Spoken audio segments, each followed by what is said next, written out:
In 1919, he hit 29 home runs and was sold to the New York Yankees. A three-run home run for Buffington. The Yankees now lead it by a score of 3-2.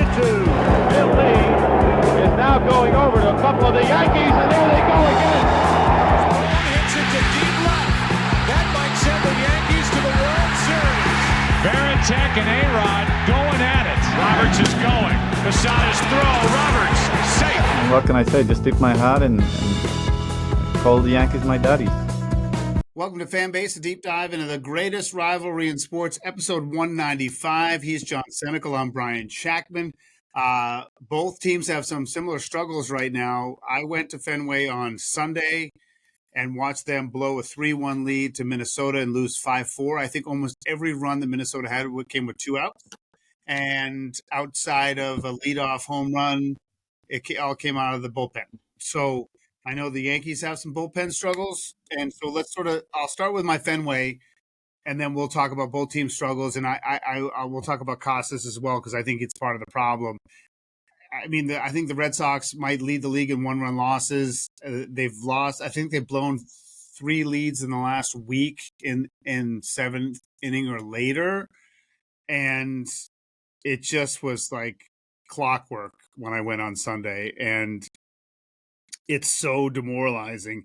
And the thing is, they should have been ahead more than 3-1. So they squandered some opportunities to get a bigger lead. And then at 3-1, 2 outs. Boom, 2 outs. Everything was with 2 outs. So they were so close, and I don't really understand what happened, but there are games that they've given away in April and early May. The Red Sox should be 5 games over 500 at least, and they're not. And now there was at least one problem. The guy who was playing first, I forget even who it was, made a play that I'm pretty sure that 6'5" Casas would have made. And I don't know what to do because they don't have a natural fill-in at first, even though they have 2 guys in the minors who are ready to play the majors. They're not first basemen though. So what do? Do you put Devers there? But then I don't want some young rookie coming up to DH. So I don't think Devers is the option. I thought Cora had already ruled that out. That Devers isn't going to. Then there's no good option, right? So well, I mean, there's no right now internal option. I mean, they called up Abraham Toro to fill Casas' spot. Yeah, but he's not the answer. I mean, the interesting thing that you pointed out, Brian, is the Red Sox, you say, should be 5 more wins, right, or 5 games, couple games over 500, right? Well, these are the games you got to win. It's like the Yankees, they're squandering these opportunities, and when you're talking about a Minnesota Twins team that's got a losing record, right? They're 15-20 right now, and then same thing with the Yankees. You stumble over the weekend and you blow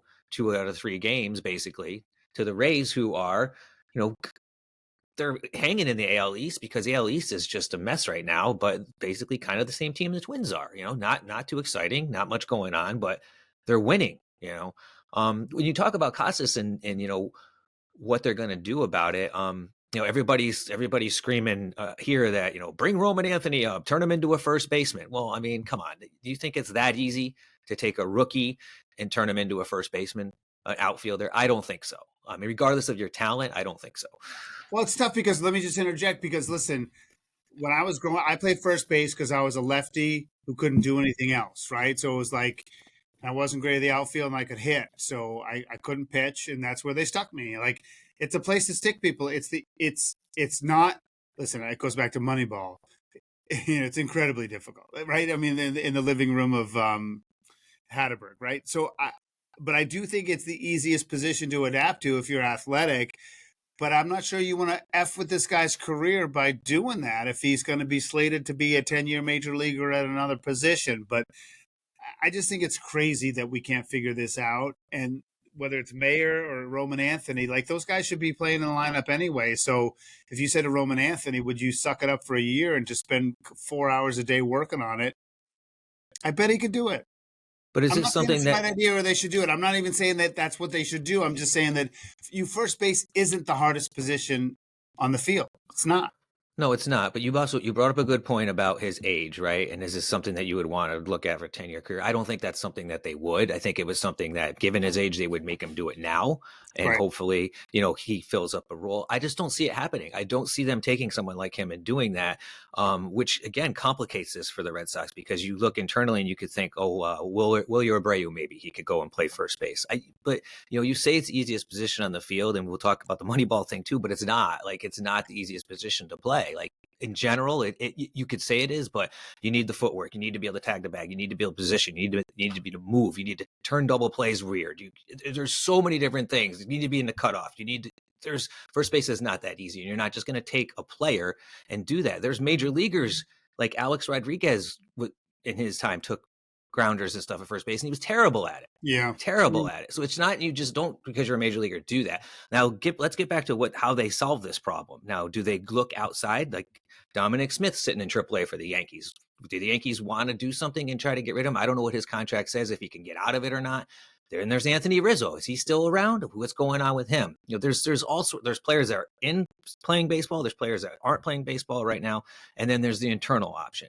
I just don't see them taking someone like Roman Anthony or Marcelo Meyer and trying to make them a first baseman, A, and B, a first baseman in a division, in a huge position where they have a team that can win the division. Obviously, they're a game and a half back as we speak right now. That's right? crazy, by the way. As of Tuesday, they're 18-18, and they're within 2 games of first. That's bad. It's a tough decision, and I honestly, I don't think that Breslow and the powers that be have an answer right now. Or if they do, they're not telling you.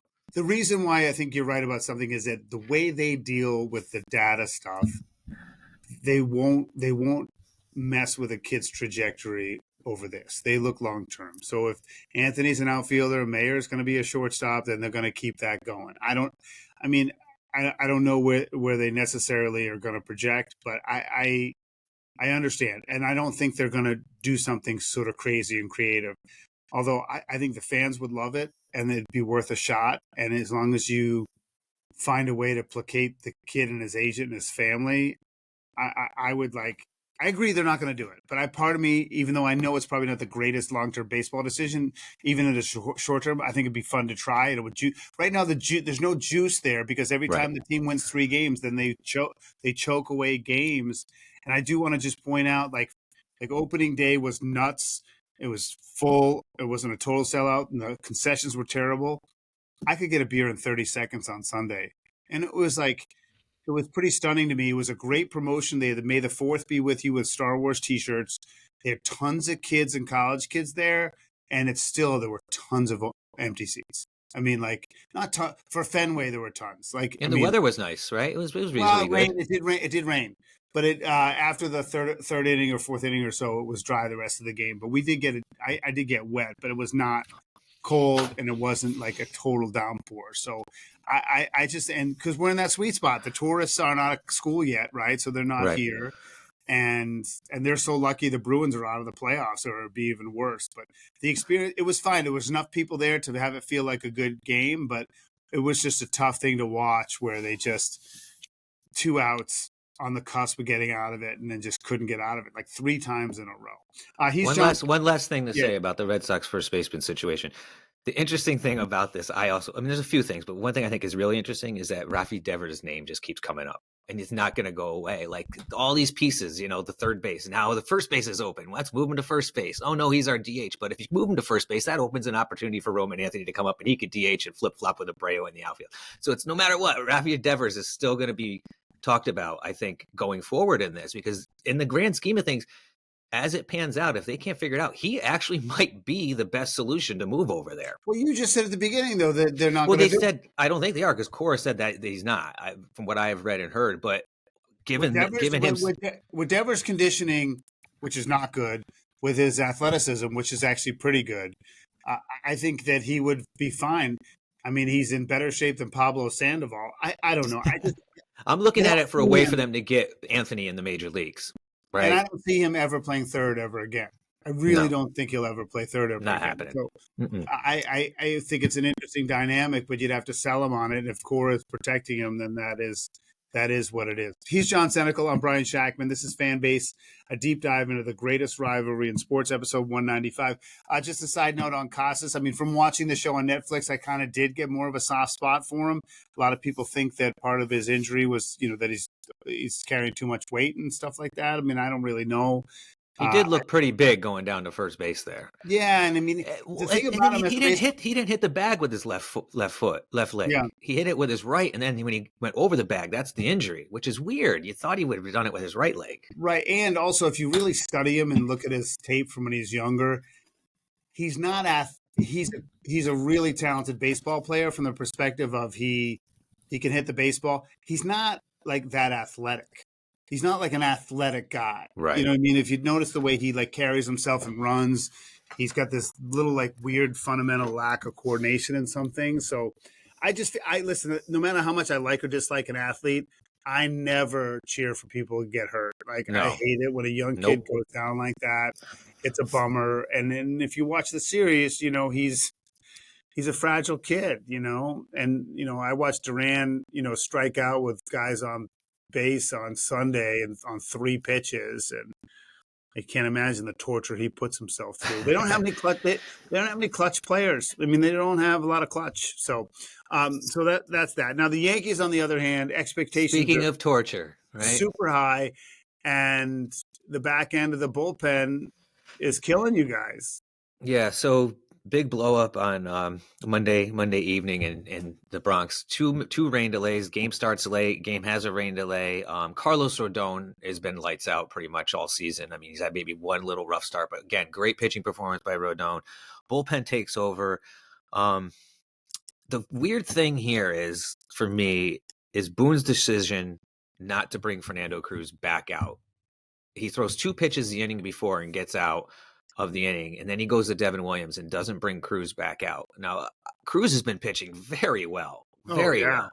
Totally. So why not bring him out, especially given the circumstances?